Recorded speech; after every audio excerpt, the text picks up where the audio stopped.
ओम शांति। आज 24 अगस्त 2022। आज के ईश्वरीय वाणी की मुख्य पंक्तियाँ हैं। मीठे बच्चे, जब तक जीना है पवित्रता का व्रत पक्का रखना है। जब तक जीना है पवित्रता का व्रत पक्का रखना है, क्योंकि यह अंतिम जन्म है। पवित्र बनकर पवित्र दुनिया में जाना है।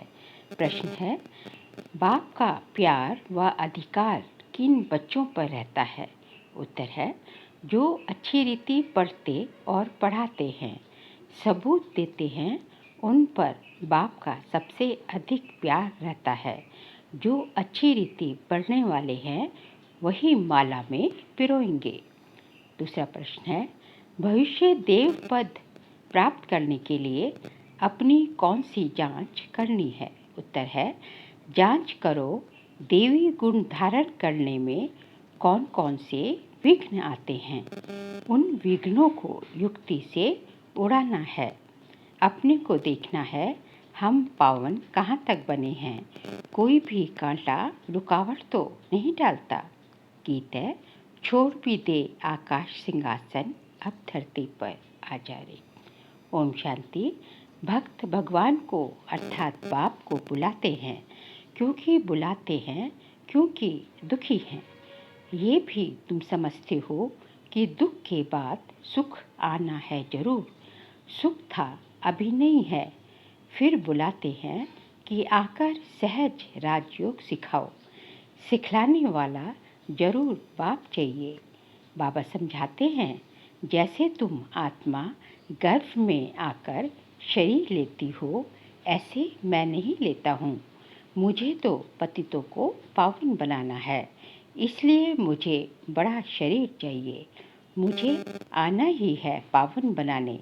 माया रावण ने तुमको पतित बनाया है, इसलिए अब ये 5 विकार दान में दे दो तो ग्रहण छूट जाए। पहला मुख्य है देह अभिमान। अपने को अब देही अभिमानी अर्थात आत्म अभिमानी समझो। मैं इस देह में रहने वाली आत्माओं से बात करता हूँ, उन्हीं को ज्ञान देता हूँ। 5000 वर्ष पहले भी ये ज्ञान सुनाया था, राजयोग सिखलाया था, कल्प कल्प सिखलाता हूँ। आने से ही हमारा पतितों को पावन बनाने का धंधा ठहरा। बाप का पाठ है आकर बच्चों को पावन बनाना। तुम जानते हो हम सो देवता पावन थे, फिर पावन बनना है। देवी गुण धारण करने हैं। भविष्य में तुम सूर्यवंशी, चंद्रवंशी, प्रिंस प्रिंसेस बनने वाले हो। ये नॉलेज है ही भविष्य प्रिंस प्रिंसेस बनने की। तो जब देवी गुण धारण करेंगे तब प्रिंस प्रिंसेस बनेंगे। अपने को देखना है, मैं धारण करता हूँ। क्या क्या विघ्न आते हैं, युक्ति से उन विघ्नों को उड़ाना है। भगवान की याद से ही कर्मातीत अवस्था को पाना है। कांटा जो आए उनको हटाते आगे बढ़ना जाना है। देह अभिमान छोड़ देही अभिमानी बन भगवान को याद करना है। जितना याद करेंगे उतना रास्ता साफ होता जाएगा। गृहस्थ व्यवहार में रहते कमल फूल समान बनना है। विकार में कभी नहीं जाना है। मूल बात है ही विकार की। विकार में जाना बंद करना है। भले कितनी भी विघ्न आए, परंतु पवित्र जरूर बनना है। ज़्यादा विघ्न स्त्रियों पर आते हैं, वह चाहती हैं हम पवित्र रहें। कृष्णपुरी में जाना चाहती हैं। श्री कृष्ण जयंती पर बहुत प्रेम से श्री कृष्ण को झुलाती हैं, पूजा करती हैं, व्रत आदि रखती हैं। वह तो है सिर्फ 7 दिन का व्रत नेम। बाबा कहते हैं कि अभी तुम ये व्रत रखो कि विकार में कभी नहीं जाएंगे। जब तक जीना है तब तक पवित्रता का व्रत रखना है।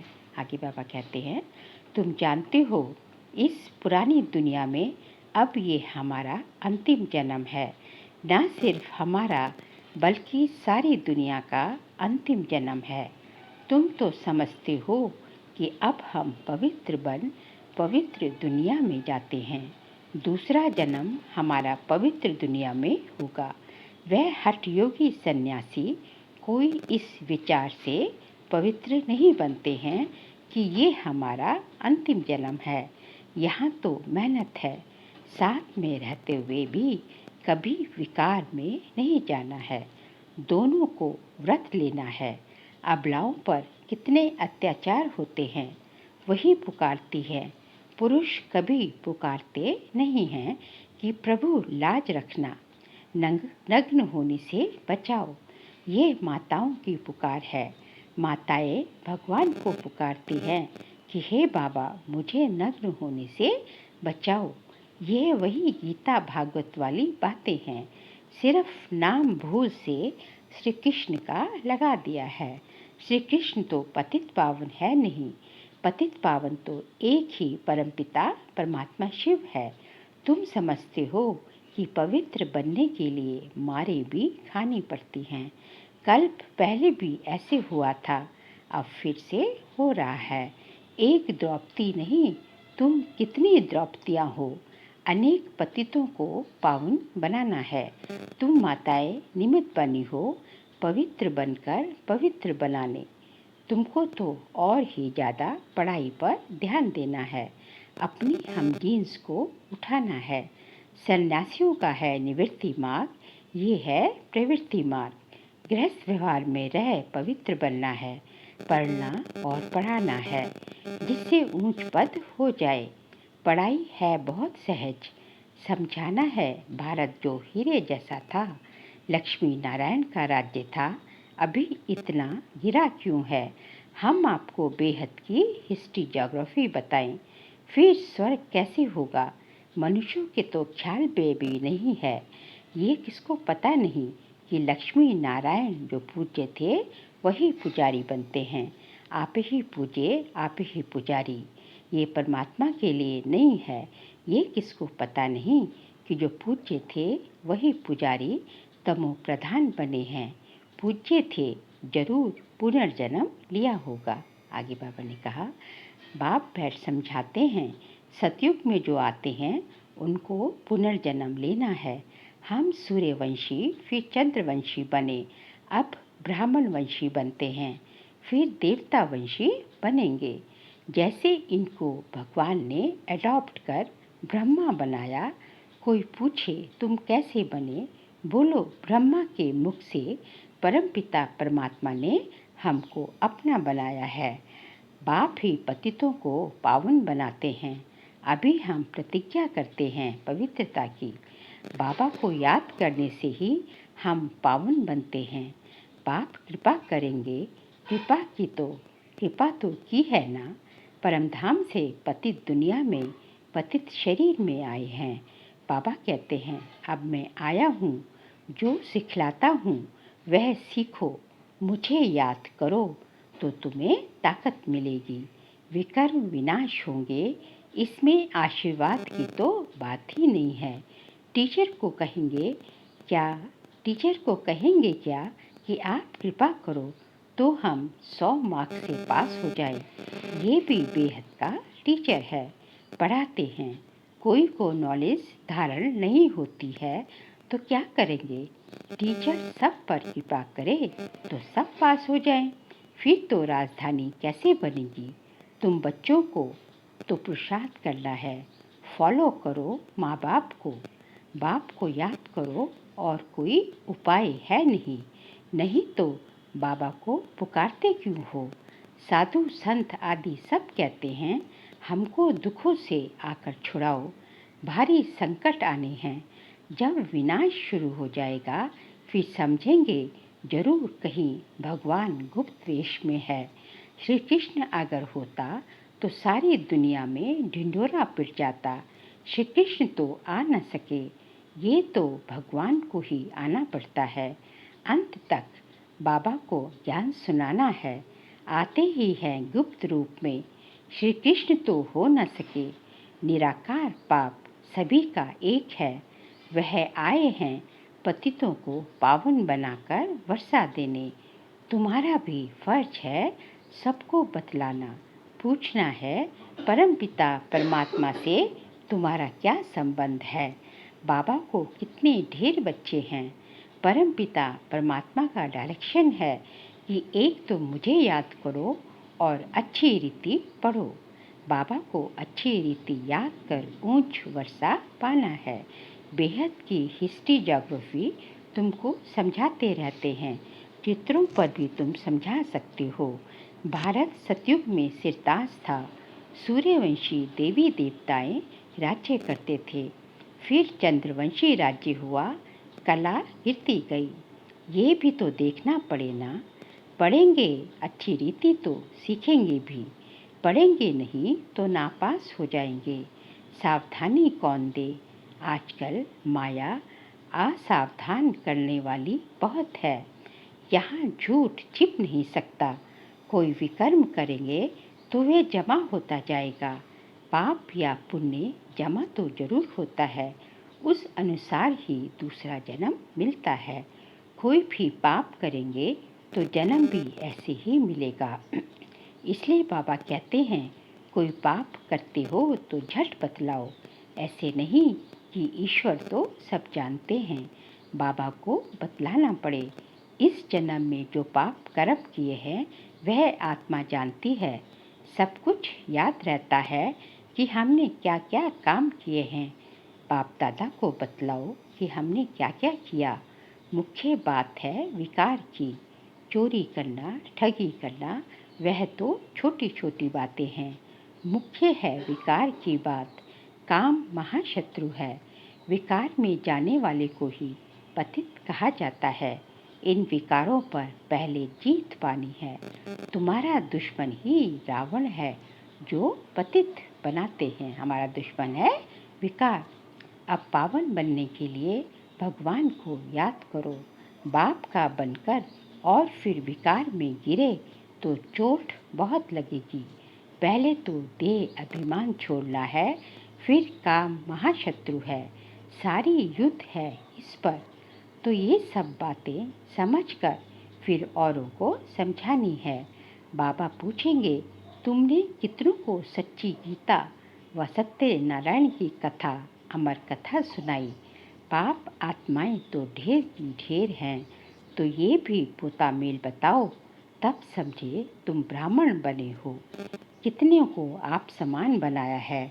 ये है सहज राजयोग की बातें। बाबा का परिचय देना है। दुनिया में ये तो कोई जानते नहीं हैं। बाबा के पास बहुतों के सर्टिफिकेट भी आते हैं। लिखते हैं फलाने ने ऐसा समझाया, वही गुरु निमित्त बना स्वर्ग का मालिक बनाने। बीके सबूत देते हैं, परंतु जो बनते हैं वह किसको समझाते हैं, किसको ले आते हैं? ले तो आना है ना। जिनको निश्चय होगा फट से कहेंगे, पहले बाप की गोद तो ले लें। क्रिश्चियन में बच्चा पैदा होता है तो क्रिश्चियनाइज कराते हैं। हम भी तो ईश्वर की गोद का बच्चा बने, सद्गुरु की गोद तो ले। गोद ली, बाप से मिले तो ये हमारा वर्षा हो गया। ऐसे मस्त कोई मुश्किल निकलते हैं। समझाना तो है ना। आगे चल अच्छी रीति समझेंगे, तुम्हारे में ये ताकत भरेगी। फिर बाप से मिलते बिगर ठहर नहीं सकेंगे, एकदम भागेंगे। ये माँ बाप भी है, टीचर भी है, फिर गुरु भी है। भगवान चाहे माँ बाप भी है, माता पिता भी है, टीचर भी है और फिर सद्गुरु भी है। माँ बाप की गोद तो ले लो। गुरु के पास जाते हैं, परंतु वह तो कोई स्वर्ग की बादशाही देते नहीं। बादशाही बाप से ही मिलती है। बाप ही टीचर गुरु भी है, तो क्यों नहीं तीनों से वर्षा लेवे। ये वंडर है ना। श्री कृष्ण के लिए थोड़ी ही कहेंगे, वह बाप टीचर गुरु था, वह तो छोटा प्रिंस है। यहाँ तुम बच्चों की बुद्धि में है कि ये बाप भी है, शिक्षक भी है और गुरु भी है। इनका कोई बाप शिक्षक गुरु नहीं है। श्री कृष्ण के तो माँ बाप थे ना। पतित पावन है एक बाप, परमपिता परमात्मा शिव। जिसको माँ बाप है वह पतित पावन हो न सके। उनको भगवान नहीं कह सकते। भगवान का कोई माँ बाप नहीं। गॉडफादर का कोई फादर हो नहीं सकता। गॉडफादर को ही पतित पावन लिबरेटर कहा जाता है। उन्हें लिबरेट करने वाला कोई नहीं है। ये बाप का ही काम है। मनुष्य को भगवान कह नहीं सकते। ब्रह्मा विष्णु शंकर को भी रचने वाला वह बाप रचेता है। ऊंचते ऊंच भगवान गाया जाता है। वह हम सबका बाप है। श्री कृष्ण को सभी का पिता थोड़े ही कहेंगे। हम एक निराकार पिता के सब बच्चे हैं। वही नई दुनिया का रचेता है। नई दुनिया को सुखधाम कहा जाता है। फिर नई से पुरानी दुनिया बनती है। रावण राज्य है ना। रावण को जलाते भी हैं, परंतु समझते कुछ भी नहीं। त्योहार जो भी मनाते हैं उसका अर्थ भी समझते नहीं हैं।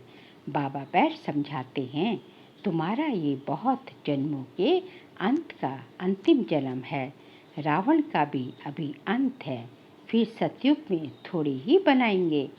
ये दुश्मन किस प्रकार का है जिसको जलाते ही रहते हैं। इनका जन्म कब हुआ किसको पता नहीं। शिव जयंती मनाते हैं तो रावण जयंती भी मनाए ना। समझते कुछ भी नहीं। तुमको समझाया जाता है। यह डिटेल की बातें ये भी बुद्धि में धारण करनी पड़े। क्लास में ही नहीं आएंगे तो क्या पढ़ेंगे। पढ़ेंगे पढ़ाएंगे नहीं तो क्या पद पाएंगे। बच्चा वही अच्छा जो पढ़कर पढ़ाए, सबूत दे। बच्चे तो सब हैं। समझना चाहिए हम बहुत सर्विस करेंगे। बहुतों को आप समान बनाएंगे तो बाबा का अच्छा प्यार रहेगा। बाप तो पुचकार देते रहते हैं, बच्चे अच्छी रीति पढ़ो। तोता भी एक पढ़ने वाला होता है जिसे कंठी होती है। यहाँ भी ऐसे हैं जो अच्छी रीति पढ़ेंगे वही माला में पिरोएंगे। पढ़ते ही नहीं तो जैसे जंगली हैं, ये विजय माला में आ न सके। तुम बच्चों को तो अच्छी रीति पढ़ना और पढ़ाना है। ये है सच्ची सच्ची कथा जो सच्चा बाप ही सुनाते हैं। सचखंड की स्थापना करते हैं। लक्ष्मी नारायण के राज्य में झूठ कभी बोलते नहीं। अच्छा मीठे मीठे सीख लेते बच्चों प्रति माता पिता बाप दादा का याद प्यार और गुड मॉर्निंग। रूहानी बाप की रूहानी बच्चों को नमस्ते। हम रूहानी बच्चों की रूहानी बाप दादा को नमस्ते नमस्ते नमस्ते। सार के लिए पॉइंट से गृहस्थ व्यवहार में रहते कमल फूल समान रहना है। जब तक जीना है पवित्रता का व्रत जरूर रखना है। कृपा मांगने के बजाय माता पिता को फॉलो करना है। पढ़ाई ध्यान से पढ़नी और पढ़ानी है। आज का बाबा का वरदान हम बच्चों प्रति है। कर्म और योग के बैलेंस द्वारा सर्व की ब्लेसिंग प्राप्त करने वाले सहज सफलता मूर्त भव। कर्म और योग के बैलेंस द्वारा सर्व की ब्लेसिंग्स प्राप्त करने वाले सहज सफलता मूर्त भव। कर्म में योग और योग में कर्म।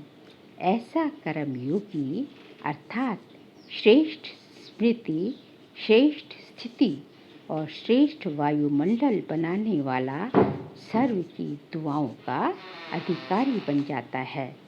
कर्म और योग के बैलेंस से हर कर्म में बाप द्वारा ब्लेसिंग्स तो मिलती ही है, लेकिन जिसके भी संबंध संपर्क में आते हैं उनसे भी दुआएं मिलती हैं।